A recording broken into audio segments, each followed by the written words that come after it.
Lola? Ok, donc Lola, tu te décales, tu vas au fond et tu te mets avec Romain. Romain, il va t'expliquer. Alors les petits profs, vous vérifiez bien que la rédaction est écrite. Ce matin-là, ces élèves de 3e travaillent en demi-groupe pour du soutien personnalisé. Avec eux, 5 autres élèves, des 3e aussi, venus aider leurs camarades, des auxiliaires de l'enseignant, baptisés petits profs. Du coup, il faut qu'on calcule AC et BC. Je me suis retrouvé dans un établissement juste au-dessus d'une salle de permanence. Et en fait, j'ai vu tous les jours des élèves en permanence qui nous disaient on n'a rien à faire, on ne sait pas quoi faire. Et donc je me suis dit pourquoi ne pas utiliser ces élèves-là pour venir aider les élèves en mathématiques.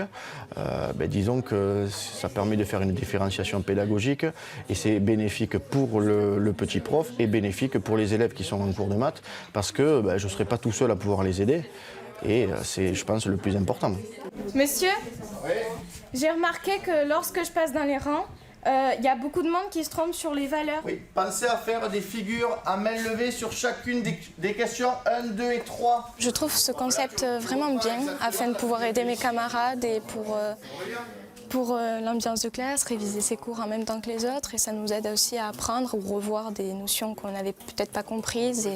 Donc je trouve ce concept vraiment génial. Dans toutes les classes maintenant, que ce soit 6e, 5e, 4e ou 3e, il y a beaucoup d'élèves qui viennent dans cette classe en tant que petit prof. Bah non, c'est pas ça, je suis censée trouver 3. C'est peut-être faux. Je comprends rien, donc c'est pratique. Comme ça, en plus, comme ce sont des élèves, on est plus proche d'eux qu'avec les profs, on comprend mieux des fois parce qu'ils nous expliquent avec leurs mots, des mots de gens de notre âge en fait. Les petits profs, vous pouvez rentrer déjà. Je suis complet, je suis désolé. Au cours suivant, 28 élèves de 5e, 5 petits profs élèves de 3e. Le dispositif plaît tellement aux enfants que l'enseignant doit refuser des volontaires. Alors on place un point ici. Sur la même droite. Regarde, le point C il est sur une ligne.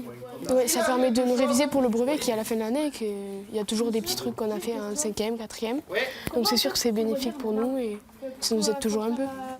Valorisant, le dispositif a fait ses preuves, notamment pour combler les écarts de niveau. On a des élèves qui sont en difficulté en 3e ou en 4e, qui viennent aider des élèves de 6e ou 5e et qui arrivent très facilement et ça leur permet aussi de remonter leur propre moyenne parce que ce qu'on fait en 6e, 5e, on le revoit forcément en 3e avec des notions peut-être un peu plus compliquées, mais les bases sont quand même les mêmes.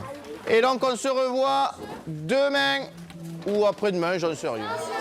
Désormais, une dizaine d'enseignants du collège pratiquent ce système d'entraide, lequel a attiré l'attention de l'académie. Petit prof pourrait bien essaimer dans la région.